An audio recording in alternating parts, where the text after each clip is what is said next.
রাঙ্গামাটি জেলার লংগদু উপজেলার লংগদু সরকারি স্বাস্থ্য কমপ্লেক্সের অনিয়মের শেষ নেই। দূর দূরান্ত থেকে রোগীরা চিকিৎসা সেবা নিতে এসেও ফিরে যাচ্ছেন, সঠিক চিকিৎসা সেবা পাচ্ছেন না।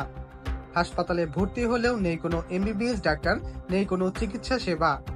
উপজেলার হতদরিদ্র আর্থিক অসচ্ছল মানুষগুলো ডাক্তার না থাকায় এবং সঠিক সেবা না পাওয়ার ফলে শহরমুখী হচ্ছেন তারা। হাসপাতালটিতে সেবার নামে হচ্ছে অজুহাত, কর্মচারীরা হচ্ছেন ডাক্তার। যেখানে ডাক্তার রোগীর সেবা দিবে সেখানে কর্মচারীরা দিচ্ছেন চিকিৎসা সেবা। তথ্য মতে দেখা যায়, হাসপাতালে কর্মরত নাইট গার্ড কাশেম মাথায় আঘাতপ্রাপ্ত রোগীর অস্ত্রোপচার নিজেই করছেন। এছাড়াও আহত রোগীদের কাছ থেকে টাকার বিনিময়ে হাসপাতালের মেডিকেল সার্টিফিকেট দেওয়ার অভিযোগ সহ নানা অনিয়মের অভিযোগ উঠে এসেছে তার বিরুদ্ধে। এছাড়াও হাসপাতালের আশেপাশে প্রচুর ময়লা আবর্জনা, মশা মাছি ছড়াচ্ছে দুর্গন্ধ। এসব ব্যাপারে হাসপাতাল কর্তৃপক্ষের নেই কোনো পদক্ষেপ, অবহেলিত হচ্ছে চিকিৎসারত অসুস্থ রোগীরা। হাসপাতালে ঔষধ থাকার পরেও হাসপাতালের রোগীরা নিয়মিত ঔষধ পায় না। রোগীদের বাহির থেকে কিনে নিয়ে আসতে হয় সকল ঔষধ, অথচ অসংখ্য মেয়াদ উত্তীর্ণ ঔষধ হাসপাতাল কক্ষে ফেলে রাখতে দেখা যায়।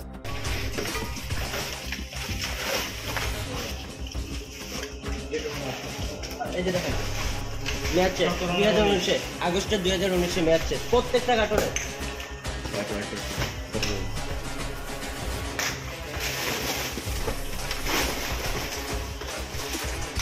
এই যে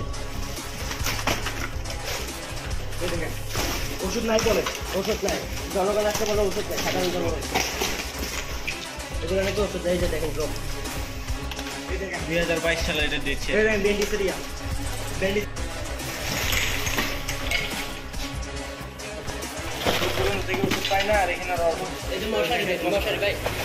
তথ্য মতে আরো জানা যায়, লংগদু স্বাস্থ্য কমপ্লেক্স 31 শয্যা বিশিষ্ট এবং 111 জন লোকবল থাকার কথা থাকলেও বর্তমানে রয়েছে 53 জন। নামে 53 জন থাকলেও বাস্তবে হাসপাতালে পাওয়া যায় 15 থেকে 20 জনকে। তারাও সঠিকভাবে অফিসে উপস্থিত থাকেন না। এসব ব্যাপারে হাসপাতালের ঊর্ধ্বতন কর্মকর্তাদের নেই কোনো পদক্ষেপ। এছাড়াও 30 বছর যাবৎ সরকারি বেতনভুক্ত জনবল থাকলেও হাসপাতালটিতে এক্স-রে মেশিন ও রেডিওগ্রাফার থাকলেও এটির নেই কোনো কার্যক্রম।